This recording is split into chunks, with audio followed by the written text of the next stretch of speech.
কিশোরগঞ্জের ইটনায় পর্যাপ্ত autorickshaw parking না থাকায় প্রতিদিন চরম ভোগান্তির শিকার হচ্ছেন ব্যবসায়ী, ক্রেতা বিক্রেতা ও পথচারীরা। বিশেষ করে ইটনা বাংলালিংক মোড় এলাকায় এ সমস্যা প্রকট আকার ধারণ করেছে। সরেজমিনে দেখা গেছে নির্ধারিত পার্কিং ব্যবস্থা না থাকায় অটোরিকশা চালকরা মূল সড়কের ওপরই যাত্রী ওঠানামা করাচ্ছেন। এতে সৃষ্টি হচ্ছে তীব্র যানজট। যে কোনো সময় ঘটতে পারে বড় ধরনের দুর্ঘটনা। এছাড়াও এলাকার অপ্রাপ্তবয়স্ক 10-12 বছরের কিশোররা নিয়ন্ত্রণহীনভাবে অটোরিকশা চালাতে দেখা গেছে।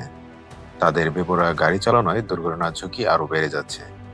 ইটনাবাজার স্থায়ী ব্যবসায়ী ফরহাদ বলেন, বাংলা লিংক মোড় সহ নতুন রাস্তার মোড়ে অটোরিকশা পার্কিং না থাকায় চালকরা আমাদের দোকানের সামনে রিকশা রেখে যান। নিষেধ করলেও কোনো কাজ হয় না। এতে ক্রেতা বিক্রেতাদের নানা সমস্যার সম্মুখীন হতে হয়। পথচারীরাও ভোগান্তিতে পড়েন। তিনি আরও জানান, সমস্যার স্থায়ী সমাধানের জন্য স্থানীয় প্রশাসন ও উপজেলা চেয়ারম্যানের হস্তক্ষেপ প্রয়োজন। দ্রুত ব্যবস্থা না নিলে যে কোনো সময় বড় ধরনের দুর্ঘটনা ঘটতে পারে বলে আশঙ্কা প্রকাশ করছেন স্থানীয়রা।